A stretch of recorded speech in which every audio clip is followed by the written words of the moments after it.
High viewers మనం వచ్చేసి ఉగాది పండుగ గద్య భాగము 6వ తరగతి తమిళనాడు గవర్నమెంట్ తెలుగు మీడియం చూస్తూ ఉన్నాము. ఇక్కడ వచ్చేసి క్రింది పదాలకు సొంత వాక్యాలను రాయండి. పవిత్రమైనటువంటిది దేవాలయాలు, మసీదులు, చర్చిలు పవిత్రమైనటువంటి స్థలాలు.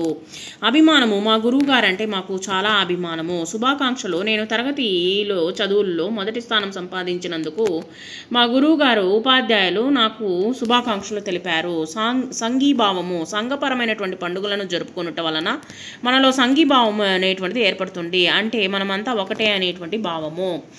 ఖాళీలను పూరించండి. మన సంస్కృతి సాంప్రదాయాలను గురించి తెలుపునది పండుగలు. తెలుగు వారికి ముఖ్యమైనటువంటి పండుగ ఉగాది. ఉగాది ప్రతి సంవత్సరం చైత్రశుద్ధి పాడ్యమి నాడు వస్తుంది.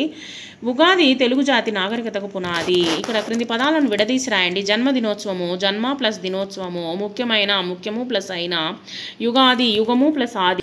పండుగలు ఎన్ని రకాలు? అవి ఏవి? పండుగలు 3 రకాలు. వ్యక్తిపరమైనటువంటిది, సంఘపరమైనటువంటిది, జాతిపరమైనటువంటిది.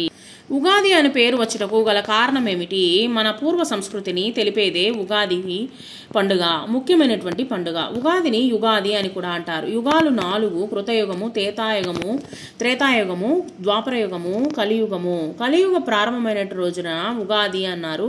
ఉగాది చైత్ర మాసంలో వస్తుంది. ఉగాది పండుగను ఎట్లు జరుపుకుంటారు? ఈ ఉగాది రోజున ఉగాది పచ్చడి శ్రేష్టమైనది. ఇది వేప పువ్వు, మామిడికాయ ముక్కలు, కొత్త చింతపండు, బెల్లము, పచ్చిమిరపకాయలు, ఉప్పు సమపాలలో కలిపి చేస్తారు. ఈ విధంగా చేసినటువంటి పచ్చడిని మన పరగడుపున తింటారు. ఈ ఉగాది పచ్చడి ఆరోగ్యానికి కూడా చాలా మంచిది. ఉగాది రోజు షడ్రుచులతో చాలా రకాలైనటువంటి పిండి వంటలతో తృప్తిగా భోజనం చేస్తారు. మిత్రులకు, బంధువులకు శుభాకాంక్షలు తెలుపుతారు. ఉగాది పండుగని ముఖ్యమైనటువంటిది పంచాంగ శ్రవణము. రైతులకు పంచాంగ శ్రవణము పైన ఎనలేని అభిమానము. ఆ సంవత్సర ఫలితాలను విని ఆ ప్రకారంగా నడుచుకోవడము ఆనవాయితీ. సాయంకాలంలో సాహిత్య గోష్ఠులు, కవి సమ్మేళనాలు, సంగీత కార్యక్రమాలు, హరికథలు, బుర్రకథలు మొదలైనవి వినోద కార్యక్రమాలు జరుగుతాయి. ఈ ఉగాది పండుగ వలన సంఘీభావము కలుగుతుంది, ఐకమత్యము పెంపొందుతుంది. పంచాంగము అనగానేమి? అది ఎలా ఏర్పడింది? ఖగోళ శాస్త్రాన్ని అనుసరించి సూర్యచంద్రుల గమనాన్ని బట్టి పంచాంగం అనేటువంటిది ఏర్పడింది. పంచాంగము అంటే ఇది తిథి, వార, నక్షత్రకరణ యోగాలని 5 రకాలుగా విభజించారు.